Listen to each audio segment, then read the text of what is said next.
Teachers academy group के YouTube channel में आप सभी का फिर से एक बार स्वागत है। तो गाइस, कल जो हम आप लोगों को सीटेट 2021 कैसे पास करें की रणनीति बताए थे, वो रणनीति के साथ साथ मैंने अपना पर्सनल एक्सपीरियंस भी शेयर किया था, साथ में बुक लिस्ट भी बताया था। तो दोस्तों, उस वीडियो पे बहुत अच्छा आप लोगों ने प्यार दिखाया। इसके वजह से आप लोगों के लिए मैं आज से ही सीटेट का जो 31 जनवरी 2021 को एग्जाम होना है, इसके लिए मैंने जो कल रणनीति बनाई थी, उस रणनीति का सबसे पहला क्लास आज जो है आप लोगों के सामने सीडीपी का क्लास लेकर के आया है, चाइल्ड डेवलपमेंट एंड पेडागोगी। तो दोस्तों, आप लोग यहाँ पे देख सकते हैं कि जो मैंने नोट्स आप लोगों के लिए लेकर आया हूँ वो फाइनली आपका एनसीईआरटी बेस्ड है, क्योंकि एनसीईआरटी बुक से ही आपका जो है सीटेट में क्वेश्चन राइज किया जाता है। तो दोस्तों, ध्यान से सुनेंगे।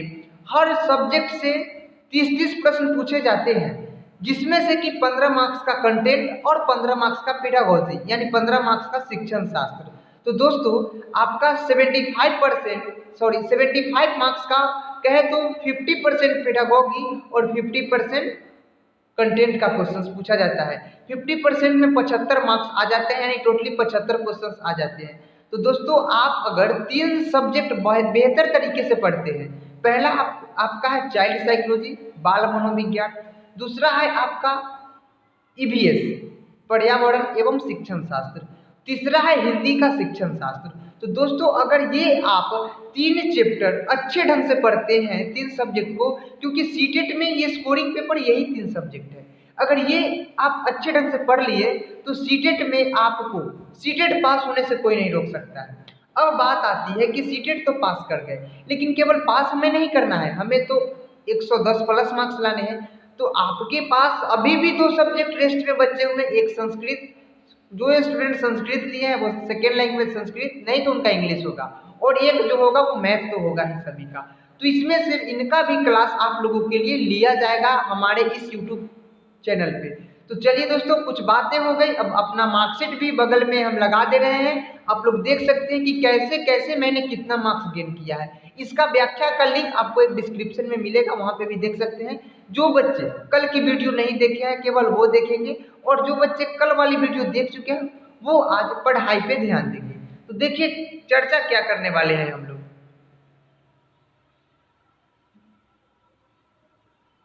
देखिए, अभी जो हम आप लोगों को पढ़ाने वाले हैं बाल विकास एवं शिक्षा शास्त्र। तो दोस्तों, अभी के सब्जेक्ट में अभी जो टॉपिक आप लोगों के सामने चलने वाली है, इस टॉपिक में हम लोग चर्चा करेंगे शिक्षण शास्त्र, यानी पेडागोगी। क्या चर्चा करेंगे? तो पेडागोगी चर्चा करेंगे। और ये पेडागोगी का फर्स्ट टॉपिक आपके डिस्क्रिप्शन में भी मिलेगा, साथ ही अभी आपको इसके डिस्प्ले पे भी मिलेगा। तो देखिए डिस्प्ले पे क्या दिख रहा है, पाठ्यक्रम शिक्षण शास्त्र का, यानी हम लोग जो अध्ययन करने वाले हैं शिक्षण शास्त्र का पाठ्यक्रम वो क्या है, इसके बारे में। तो सभी पहले हम कल बताए थे कि किसी भी चीज का तैयारी करने से पहले उसका सिलेबस जानना बहुत ज्यादा जरूरी होता है। तो यही सिलेबस आपके सामने अभी हम लेकर के आए। तो चलिए पहले सिलेबस को दिखाते हैं। तो देखिए, फर्स्ट टॉपिक है बच्चे कैसे सीखते हैं, कैसे सोचते हैं तथा स्कूली प्रदर्शन में क्यों असफल होते हैं। आप लोग ध्यान से देखिए, ये पेडागोगी का सेक्शन है कि कोई भी बच्चा कैसे सीखता है, हमें इसके बारे में जानना है। कैसे सोचते हैं, थिंकिंग के बारे में, जो सोचने की जो तरीका है, अपसारी चिंतन, अभिसारी चिंतन, जो क्लोज इंडेड और ओपन इंडेड होते हैं, उसके बारे में चर्चा करेंगे। उसके बाद है स्कूली प्रदर्शन में बच्चे के वो सफल हो जाते हैं, पर ईयर कम से कम इससे 2-2 क्वेश्चन पूछे ही पूछे जाते हैं, ठीक ना। उसके बाद है बच्चा एक समस्या समाधान करता एवं वैज्ञानिक के रूप में, यानी बच्चे को साइंटिस्ट के रूप में, साथ ही प्रॉब्लम सॉल्वर के रूप में देखा गया है। इसके बारे में भी अभी हम लोग चर्चा करेंगे।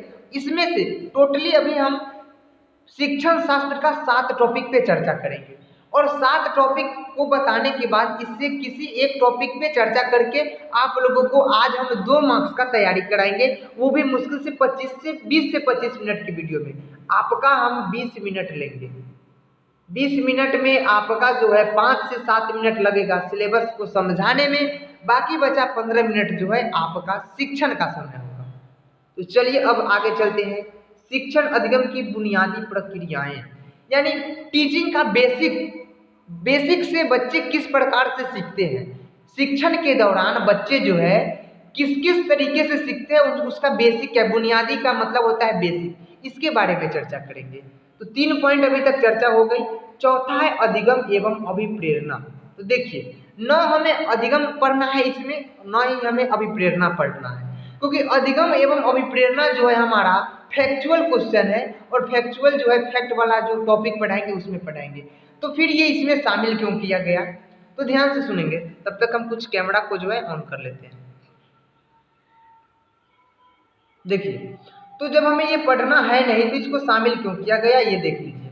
देखिए, आपके सीखने के दौरान अभिप्रेरणा यानी मोटिवेशन कितना ज़्यादा काम करता है, बच्चे के सीखने के दौरान मोटिवेशन किस रूप में प्रयोग किया जाता है, और कैसे मोटिवेशन जो है बच्चे को सीखने में सहायता करता है, ये हो गया।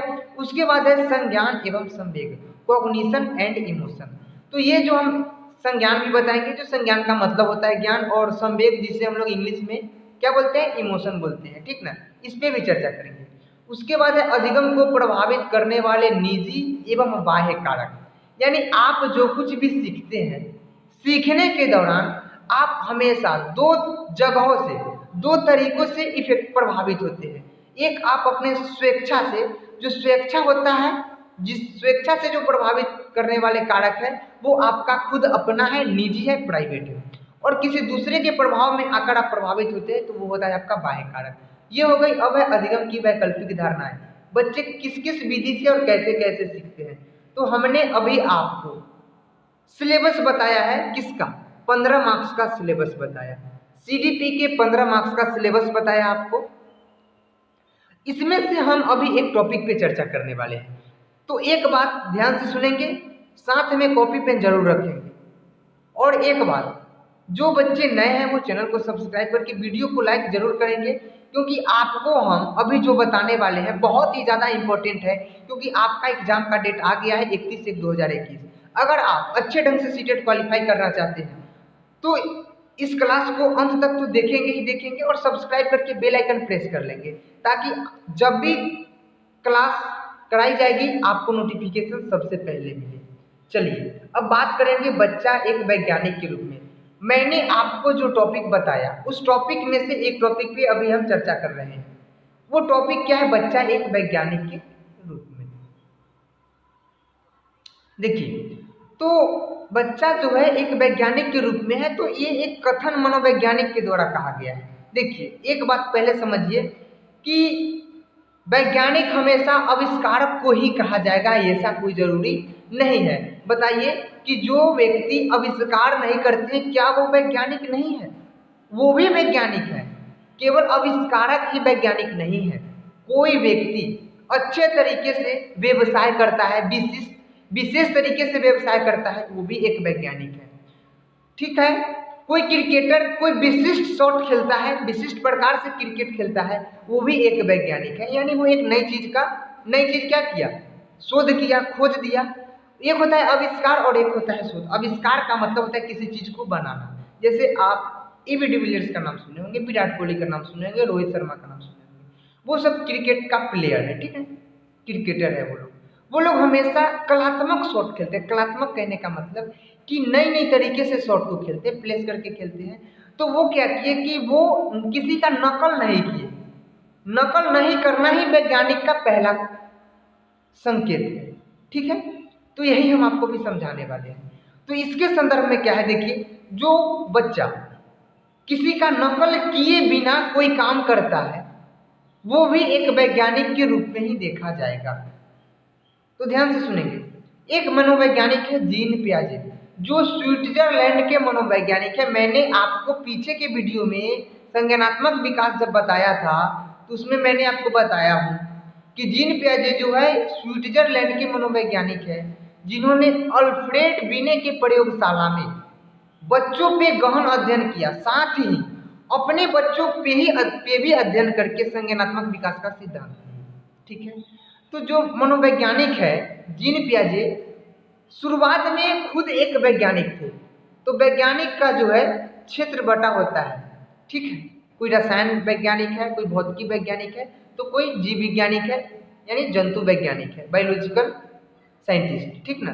तो जीन पियाजे जो थे वो स्विट्जरलैंड के मनोवैज्ञानिक तो थे ही, साथ ही वो जंतु विज्ञान के वैज्ञानिक थे। अब जंतु विज्ञान के वैज्ञानिक थे तो उनका बच्चों के संदर्भ में क्या कथन है। क्वेश्चन आपसे पूछेगा कि जीन पियाजे कहाँ के मनोवैज्ञानिक थे, तो स्विट्जरलैंड के मनोवैज्ञानिक थे, उन्हें स्विस वैज्ञानिक के नाम से जाना जाता है। उन्होंने बच्चे को किस रूप में परिभाषित किया, तो बच्चे को नन्हे वैज्ञानिक के रूप में परिभाषित किया, लिटिल साइंटिस्ट के रूप में परिभाषित किया। अब देखिए, अब आपको हम वैज्ञानिक के रूप में परिभाषित करेंगे तो आप में कुछ ना कुछ विशेषता होगी, तभी तो हम आपको वैज्ञानिक के रूप में परिभाषित करेंगे। तो उन्होंने देखा कि बच्चा जो है अपने ज्ञान का निर्माण, अपने ज्ञान का अर्जन, ज्ञान का रचना खुद करता है, इसलिए बच्चे को सक्रिय अन्वेषक, सक्रिय जिज्ञासु के रूप में जीन पियाजे देखे हैं। तो एक बात आप समझ गए कि बच्चा एक वैज्ञानिक के रूप में, ये कथन किसने कहा, तो महान मनोवैज्ञानिक जीन पियाजे। कहाँ के रहने वाले हैं, तो स्विट्जरलैंड के मनोवैज्ञानिक है, जिन्हें स्विस मनोवैज्ञानिक कहा जाता है। इन्होंने बच्चे को किस आधार पर नन्हे मनोवैज्ञानिक की उपाधि दिया, तो इन्होंने बच्चों में सक्रिय रूप से सीखने का कला को देखा, रचनात्मकता को देखा। इनको संज्ञानात्मक रचनावाद के भी नाम से जाना जाता है। ये बात भी आपको यहाँ पे देखने को मिल रहा है। इसको कहाँ पे लगा दे, यहाँ पे लगा दे। देखिए, नन्हा वैज्ञानिक इन्होंने बच्चे को इसलिए कहा क्योंकि इन्होंने संज्ञानात्मक रचनावाद के रूप में बच्चे को देखा। अब संज्ञानात्मक विकास के 4 अवस्था जो है, जब हम आपको संज्ञानात्मक विकास पढ़ाएंगे तब बताएंगे। ऐसे भी अभी आपको हम कुछ बता देते हैं। संज्ञानात्मक विकास को 4 अवस्था में बांटे हैं। सबसे पहले है इंद्रिय जनित गामक अवस्था, जिसे सेंसरी मोटर डेवलपमेंट कहा गया है। तो ये फैक्ट वाला 0 to 2 ईयर्स है। उसके बाद है आपका क्या है बताइए, पूर्व संक्रियात्मक अवस्था 2 से 7 वर्ष। उसके बाद है आपका मूर्त संक्रियात्मक अवस्था 7 से 11 वर्ष। उसके बाद है अमूर्त संक्रियात्मक अवस्था, जिसे औपचारिक संक्रियात्मक अवस्था भी कहा गया है, 7 से 11 से ऊपर, ठीक ना। तो ये चारों स्टेजेस हम चर्चा करेंगे।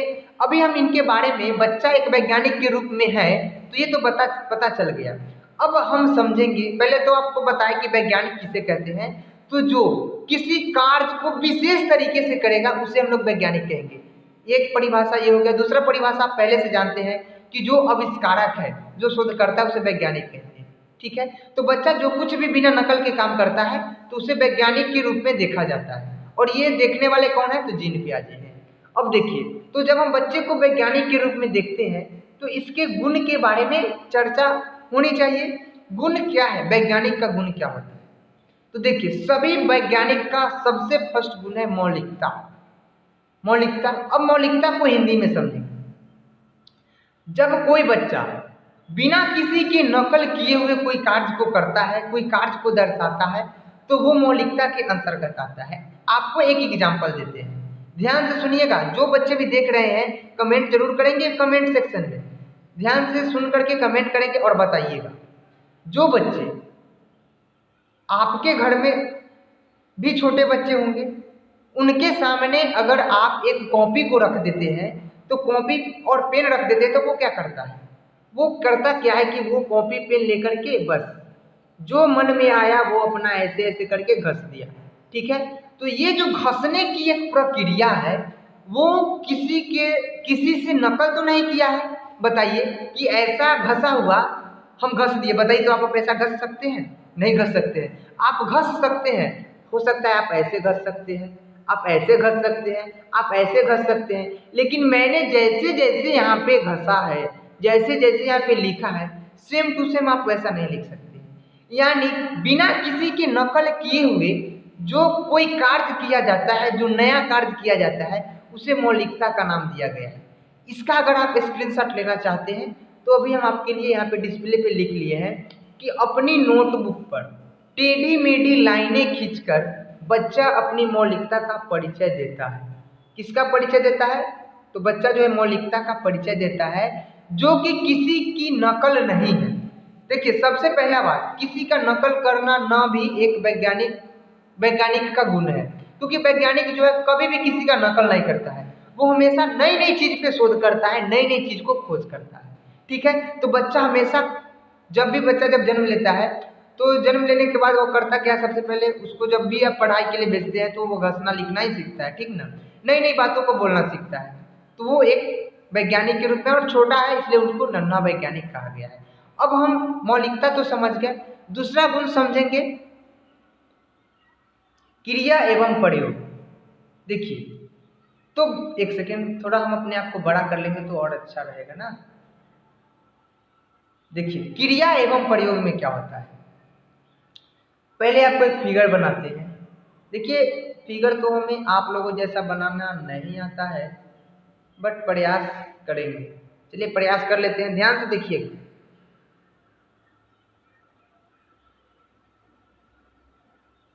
मान लीजिए ये है आपका एक बाल्टी, ठीक है, आपका ये है एक बाल्टी है, ठीक ना, चाहे जैसा भी बने मान लीजिए, और ये है इसमें जो है आपका पानी डाला हुआ है, ठीक ना। बच्चा आपका यहाँ पे फोन लिए हुए है, आपका जो बच्चा है यहाँ पे फोन लिए हुए, फोन लेते हुए जब आप बच्चे को देखते हैं तो आप दूर से क्या बोलते हैं, प्लीज बाबू फोन को छोड़ दो, पानी में गिरेगा तो मेरा डिस्प्ले खराब हो जाएगा, अगर इस फोन को तुम पानी में गिरा दिया तो मेरा फोन खराब हो जाएगा। चाहे आप उसे कितना भी मना करते रहिए, अगर आप बच्चे के हाथ से फोन ले लेते हैं तो आपका फोन बचता है, नहीं तो फिर बच्चा क्या सोचेगा कि कब मेरे पिताजी या मेरे भैया या मम्मी हमसे दूर हो कि हम इस फोन को पानी में डाल करके देखेंगे। आप एक बात गौर कीजिएगा, आप बच्चे को जो काम करने के लिए मना कीजिएगा, खास करके बच्चा वही कार्य को दूर आते हैं, यानी वो क्रिया करके देखता है कि आखिर ये पानी में फोन को डालते हैं तो सचमुच में खराब होता है। यानी क्रिया करना एवं प्रयोग करना ये भी जो है एक वैज्ञानिक का उदाहरण है, वैज्ञानिक का गुण है। वैज्ञानिक का क्या काम करना है, पहले कार्य करता है, क्रिया करता है, उसके बाद प्रयोग करता है, और 100 असफल प्रयोग के बाद ही एक सफल प्रयोग पे कोई भी वैज्ञानिक पहुंचते हैं। तो ये आप समझ गए क्रिया एवं प्रयोग का क्या मतलब होता है, कि बच्चा पहले कोई काम करेगा और उसको प्रयोग में लाएगा कि ये क्या हो रहा है, ठीक ना। देखिए, अभी तक टोटली 17 मिनट का वीडियो हो चुका है, हम बोले कि 20 मिनट के अंदर में इसको हम खत्म करने का प्रयास करेंगे। अब है आपका जिज्ञासा। देखिए, क्यूरियोसिटी, सभी बच्चे जो है जिज्ञासु होते हैं। अब जिज्ञासु होने का क्या मतलब है, कि अगर आप बच्चे के साथ कोई कार्य कर रहे हैं, कार्य को करते करते अगर कार्य को बीच में अधूरा छोड़ दिए तो आपसे सबसे पहला प्रश्न बच्चा पूछेगा कि आपने इस काम को क्यों छोड़ा।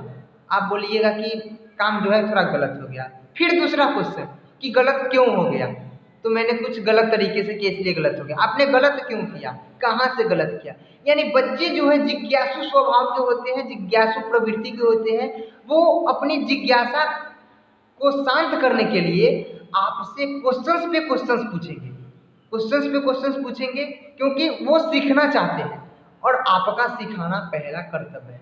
तो बच्चे किस स्वभाव का होते हैं, तो बच्चे जो है जिज्ञासु स्वभाव का होते हैं। दूसरा एग्जाम्पल देते हैं, अगर कोई अटेंडम किसी की मृत्यु हो जाती है, छोटा बच्चा है, आप वहाँ पे आपका बच्चा जो है पूछेगा कि ये लोग रो क्यों रहे हैं, आप बोलिएगा कि इनका डेथ हो गया, फिर वो पूछेगा इनका डेथ क्यों हो गया, फिर आपका जवाब होगा कि वे बीमार थे, फिर उसका नेक्स्ट सवाल होगा ये बीमार क्यों थे, फिर उनको बोलिएगा कि इनका स्वास्थ्य सही नहीं था, फिर वो क्वेश्चन पूछेगा कि इनका स्वास्थ्य क्यों सही नहीं था। अंततः आप क्या करेंगे, उस बच्चे को डांट फटकार लगा करके उससे वहां से साइड कर देंगे। लेकिन बच्चे के जिज्ञासा को आपको संकुचित नहीं करना है, बच्चे की जिज्ञासा को आपको बढ़ाना है कि बच्चा आपसे हमेशा प्रश्न पे प्रश्न पूछे। उससे क्या होगा कि बच्चे में प्रश्न पूछने की क्षमता का विकास होगा, साथ ही अभिव्यक्ति का विकास होगा और उनको सुन के ग्रहण करने की क्षमता का भी विकास होगा। तो जिज्ञासु स्वभाव का होते हैं, यानी बच्चे जो है आपसे हमेशा प्रश्न पे प्रश्न पूछेंगे और वो अपने प्रश्नों का जवाब आपसे उसी समय चाहेंगे जिस समय वो आपसे प्रश्न करेंगे। अब नेक्स्ट पॉइंट है सृजनात्मकता। तो देखिएगा, वैज्ञानिक की सबसे सर्वश्रेष्ठ गुण जो है वो सृजनात्मकता है। अब सृजनात्मकता आप नहीं समझे, क्रिएटिविटी, नई नई चीज बनाना सृजनात्मकता का उदाहरण है। जैसे बच्चे क्या करते हैं कि रेत का घर बनाते हैं, रेत का घर, मिट्टी का घर बनाते हैं, तो बताइए कि आपके घर में अगर 4 दरवाजा है तो जो बच्चे रेत का घर बनाते हैं क्या वो भी 4 दरवाजा बनाते हैं? नहीं, सॉरी 4 दरवाजा नहीं, 4 खिड़कियां होती है, ठीक ना, 1 या 2 दरवाजा होते हैं, किसी किसी में हो सकता है 4 दरवाजा।